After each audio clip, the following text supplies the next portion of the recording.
In rheumatoid arthritis, arth refers to joints, itis means inflammation, and rheumatoid comes from rheumatism, which more broadly refers to a musculoskeletal illness. So rheumatoid arthritis is a chronic inflammatory disorder that mostly affects the joints, but can also involve other organ systems, like the skin and the lungs as well. Alright, so a healthy joint typically has two bones covered with articular cartilage at the ends. Articular cartilage is a type of connective tissue that acts like a protective cushion. It's a lubricated surface for bones to smoothly glide against. One type of joint, like the knee joint, is called a synovial joint. A synovial joint connects two bones with a fibrous joint capsule that is continuous with the periosteum, or the outer layer of both bones. The fibrous capsule is lined with a synovial membrane that has cells that produce synovial fluids and remove debris. The synovial fluid is normally a viscous fluid like a jelly part of a chicken egg, and it helps to lubricate the joint. To help serve these synovial cells, the synovial membrane also has blood vessels and lymphatics running through it. Together, the synovial membrane and the articular cartilage form the inner lining of the joint space. Rheumatoid arthritis is an autoimmune process that's typically triggered by an interaction between a genetic factor and the environment. For example, a person with a certain gene for an immune protein like human leukocyte antigen, or HLA-DR1 and HLA-DR4, might develop rheumatoid arthritis after getting exposed to something in the environment, like cigarette smoke, or a specific pathogen, like a bacteria that lives in the intestines. These environmental factors can cause modification of our own antigens, such as IgG antibodies or other proteins like type 2 collagen or vimentin. Type 2 collagen and vimentin can get modified through a process called citrullination. That's when the amino acid arginine found in these proteins is converted into another amino acid, citrulline. Meanwhile, due to the susceptibility genes, HLA-DR1 and HLA-DR4, immune cells are sometimes not clever enough, so they get confused by these changes and they no longer recognize these proteins as self-antigens.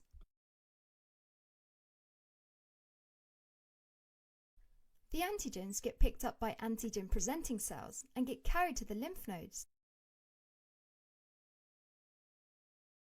to activate CD4 T helper cells. T helper cells stimulate the nearby B cells to start proliferating and differentiate into plasma cells, which produce specific autoantibodies against these self-antigens. In rheumatoid arthritis, T helper cells and antibodies enter the circulation and reach the joints.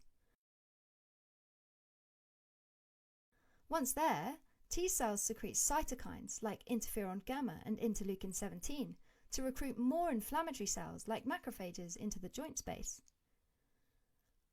Macrophages will also produce inflammatory cytokines like tumour necrosis factor or TNF-alpha, interleukin 1 and interleukin 6, which together with the T cell cytokines stimulate synovial cells to proliferate.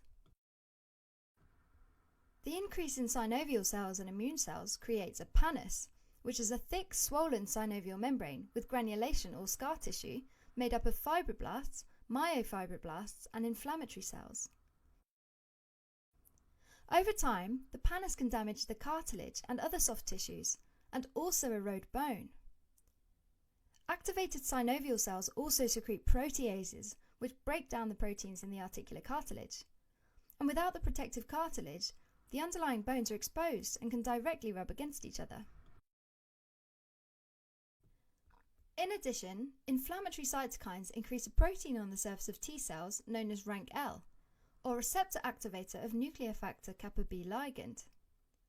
RANK-L allows T cells to bind RANK, a protein on the surface of osteoclasts, to get them to start breaking down bone. Meanwhile, antibodies also enter the joint space.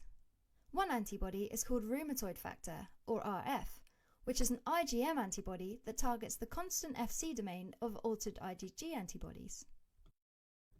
Another antibody is anticyclic citrullinated peptide antibody, or CCP, which targets citrullinated proteins. When these antibodies bind to their targets, they form immune complexes which accumulate in the synovial fluid. There, they activate the complement system, a family of 9 small proteins that work in an enzymatic cascade to promote joint inflammation and injury. Finally, the chronic inflammation causes angiogenesis, or the formation of new blood vessels around the joint, which allows even more inflammatory cells to arrive. As the disease progresses, multiple joints on both sides of the body get inflamed and gradually destroyed. But these inflammatory cytokines don't just stay within the tight joint space. Instead, they escape through the bloodstream and reach multiple organ systems, causing extra-articular problems, meaning problems beyond the joint space. For example, interleukin 1 or 6 travel to the brain, where they act as pyrogens, inducing fever.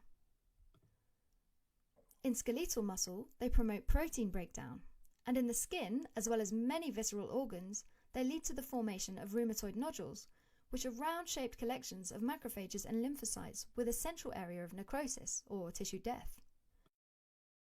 Blood vessels can also be affected. Their walls get inflamed, resulting in various forms of vasculitis, and make them prone to developing atheromatous or fibrofatty plaques. In response to inflammatory cytokines, the liver also starts producing high amounts of hepcidin, a protein that decreases serum iron levels by inhibiting its absorption by the gut and trapping it into macrophages or liver cells. Meanwhile, within the lung interstitium, fibroblasts get activated and proliferate, causing fibrotic or scar tissue that makes it harder for the alveolar gas exchange. Also, the pleural cavities surrounding the lungs can get inflamed, and they fill up with fluid, known as pleural effusion, and this can sometimes mess with lung expansion. Rheumatoid arthritis typically involves multiple joints, usually 5 or more, symmetrically, meaning the same joint groups on both sides of the body, like both hands for instance. Commonly affected joints are the small joints, like the metacarpal phalangeal joints and proximal interphalangeal joints of the hand, and the metatarsophalangeal joints of the feet. As the disease worsens, it can start to affect large joints, like the shoulders, elbows, knees, and ankles. During flares, or sudden worsening of the disease, the affected joints get extremely swollen, warm, red, and painful. Over time, they become stiff, especially in the morning or after being inactive for a prolonged period of time. People with rheumatoid arthritis may develop specific deformities, usually of the metacarpal phalangeal joints of the hand, such as ulnar deviation of the fingers. Deformities are also common in the interphalangeal joints, such as the so-called boutonniere or buttonhole deformity. This occurs when the extensor tendon in the back of the finger splits and the head of the proximal phalanges pokes through, like a button through a buttonhole, causing flexion of the proximal interphalangeal joint and hyperextension of the distal interphalangeal joint. Another finger deformity is the swan neck deformity, which is the opposite. So there's hyperextension of the proximal interphalangeal joint and flexion of the distal interphalangeal joint. Now, in the knee joint, a one-way valve can form, with fluid from the swollen knee filling the semimembranous bursa.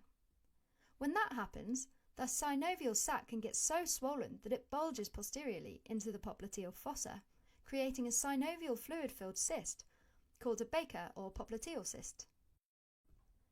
Extra-articular manifestations include non-specific symptoms of inflammation, such as fever, low appetite, malaise, or muscle weakness. Organ-specific manifestations include rheumatoid nodules, or firm bumps of tissue, and these are most commonly found in the skin around pressure points, such as the elbows. More rarely, they can be found in the lungs, the heart, or the sclera of the eye. There's also an increased risk of atherosclerosis and therefore heart attack or stroke. There's also anemia, interstitial lung fibrosis, and pleural effusions, which can present as progressive shortness of breath. One particularly serious condition that's associated with rheumatoid arthritis is Felty syndrome, which is a triad of rheumatoid arthritis, splenomegaly, and granulocytopenia, and it can lead to life-threatening infections. Diagnosis of rheumatoid arthritis usually involves confirmatory blood tests, like looking for the presence of rheumatoid factor and anti-citrullinated peptide antibody.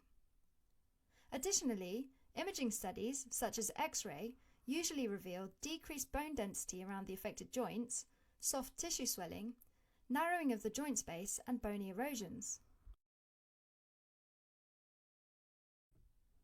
The long-term management of rheumatoid arthritis is the use of disease-modifying anti-rheumatic medications, like methotrexate, hydroxychloroquine, and sulfasalazine, which can help to suppress the inflammation. In addition, there are a variety of medications called biologic response modifiers, or biologics. Some biologics, such as abatacept, work by suppressing the activity of T cells, or others, such as rituximab, suppress B cells.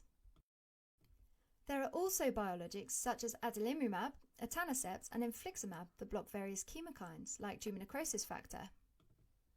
Anakinra blocks interleukin-1, and tocilizumab blocks interleukin-6. Treatment of acute flares can be done with anti-inflammatory medications like NSAIDs, as well as short-term use of glucocorticoids. Alright, so as a quick recap, rheumatoid arthritis is a systemic inflammatory disorder of autoimmune origin that's primarily characterized by progressive symmetric joint destruction, especially in the wrists and fingers, but may also affect other joints and many organs, such as the skin, heart, blood vessels, and lungs. It's marked by elevated rheumatoid factor and anticyclic citrullinated peptide antibodies.